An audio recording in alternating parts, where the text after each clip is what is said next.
ഇരുമ്പിളിയം സംയുക്ത ഈദ്ഗാഹ് കമ്മിറ്റി ഇരുമ്പിളിയം മായിൻ പാടശേഖരത്തിൽ സംഘടിപ്പിച്ച ഈദ്ഗാഹിന് CP മുഹമ്മദ് ഷാഫി നേതൃത്വം നൽകി.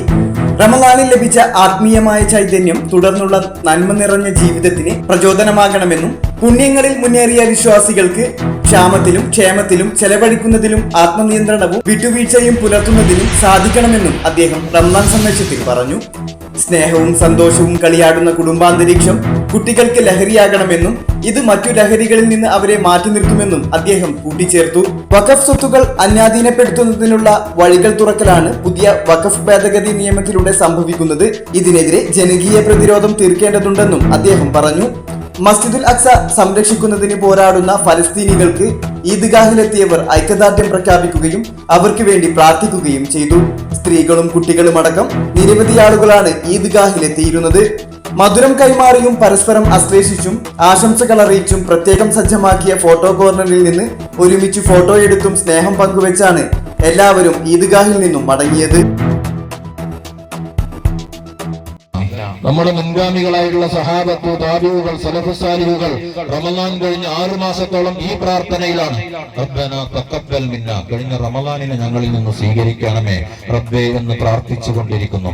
ഈ ഈദ് എന്നത് കേവലമായിട്ടുള്ള ഒരു ആഘോഷമല്ല, അല്ലാഹുവോടുള്ള നന്ദി പ്രകടനമാണ്. ഇസ്ലാമിലെ ഏത് കർമ്മങ്ങളും കേവലമായ ആസ്വാദനമോ എൻജോയ്മെന്റോ അല്ലെങ്കിൽ അടിച്ചു പൊളിക്കുന്നതോ അല്ല. എല്ലാം പുണ്യപ്രവർത്തനമാണ്, എല്ലാം ഇബാദത്താണ്. അതുകൊണ്ടാണ് പെരുന്നാൾ ദിവസം 2 റക്അത്ത് നമസ്കാരത്തോടുകൂടി ഖുതുബയോടുകൂടി ജുമുഅയോടുകൂടി ആരംഭിക്കുന്നത്. ഇതിനപ്പുറത്ത് മറ്റൊന്നും കർമ്മങ്ങളില്ല. എന്നാൽ സന്തോഷിക്കാം, ഈ ത്യാഗത്തിന്റെ പേരിൽ സന്തോഷിക്കാം. വിശ്വാസി വിഭാഗങ്ങൾ കഷ്ടപ്പെട്ടുകൊണ്ടിരിക്കുന്ന ലോകത്തുള്ള ഒരുപാട് മർദ്ദിതരായിട്ടുള്ള, പീഡിതരായിട്ടുള്ള വിശ്വാസി സമൂഹത്തിന് വേണ്ടി പ്രാർത്ഥിക്കാം, അവരോട് ഐക്യദാർഢ്യം പ്രകടിപ്പിക്കാം. അതുകൊണ്ട് നമ്മൾ അള്ളാഹുവിന് അനുഗ്രഹം കാണിക്കുക, നന്ദി കാണിക്കുക, സ്തുതി ചെയ്യുക. അതാണ് അല്ലാഹു അക്ബർ വലില്ലാഹിൽ ഹംദ് എന്ന് നമ്മൾ നീട്ടി ഈ ആകാശത്തെ, ഈ ആകാശങ്ങളെ മുട്ടുമാറ് നമ്മൾ ഉയർത്തിയത്. അതേപോലെ തന്നെ നോമ്പ് നിർബന്ധമാക്കിയ ആയത്തിന്റെ തുടക്കം മുതൽ അവസാനിക്കുന്നത് എങ്ങനെയാണ്? വലിതുക്മിലുൽ ഇദ്ദത വലിതുകബ്ബിറുല്ലാഹ അലാ മാ ഹദാകും വലഅല്ലകും തശ്കുറൂൻ. നിങ്ങൾ ഈ നോമ്പുകളൊക്കെ തന്നെ ആ കണക്കനുസരിച്ച് പൂർത്തീകരിച്ചു. അതുകൊണ്ട് തന്നെ നിങ്ങൾക്ക് വലിതുകബ്ബിറുല്ലാഹ അലാ മാ ഹദാകും, നിങ്ങൾക്ക് ഈ ഹിദായത്ത് കിട്ടിയത് കൊണ്ടാണ് നിങ്ങൾക്ക് ഇങ്ങനെ വിശ്വാസികളായി തീരാൻ അള്ളാഹു അനുഗ്രഹിച്ചത്.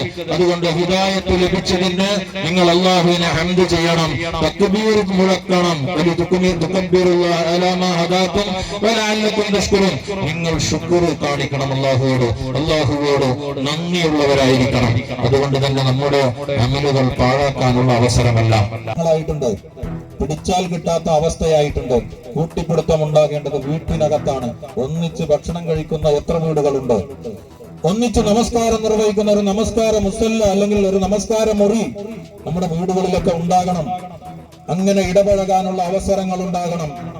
നൂഹ് അലൈഹിസ്സലാമിന്റെ മകനെ പോലെ ആകരുത്. വാപ്പ ഒരു പണിയെടുക്കുക, ഞാൻ എങ്ങനെയെങ്കിലും രക്ഷപ്പെട്ടോളാം, വാപ്പ നിങ്ങൾ കപ്പലുണ്ടോ? അതൊക്കെ ഏതോ പ്രാകൃത കാലത്തുള്ള സ്വഭാവമാണ്. ഞാൻ ആ മലയിൽ കയറിയാൽ അതൊക്കെ വലിയ പ്രതീക്ഷകളാണ്. ഇന്നത്തെ കാലഘട്ടത്തിൽ നമുക്കത് വായിക്കാൻ കഴിയുക എങ്ങനെയാണ്? ഞാൻ വലിയ കോഴ്സിനാണ് വാപ്പ ചേരുന്നത്, വാപ്പയുടെ അഭിപ്രായങ്ങൾക്കല്ല വില. ഞാൻ ഇന്ന വലിയ ജോലിയാണ്, വലിയ പാക്കേജാണ്, അതുപോലെ തന്നെ വലിയ പ്ലേസ്മെന്റ് ആണ് ഞാൻ ലക്ഷ്യം വെച്ചിരിക്കുന്നത് എന്നൊക്കെ പറയും. ബാപ്പക്ക് പിടികിട്ടാത്ത, അതുപോലെ ഉമ്മക്ക് ഒന്നും മനസ്സിലാവാത്ത ലക്ഷ്യങ്ങൾ തീരുമാനിച്ചിരിക്കുന്നു. മകനെ, മകളെ, ഇതൊക്കെ മുങ്ങും. നൂഹ് നബിയുടെ ആ ജനത മുങ്ങിയതുപോലെ മുങ്ങും. അവസാന രക്ഷ എന്നത്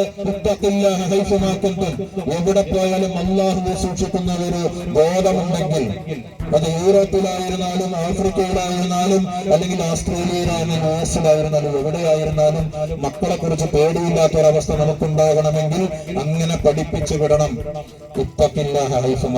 എവിടെയായിരുന്നാലും അല്ലാഹുവിനെ സൂക്ഷിക്കുന്ന സ്വഭാവം.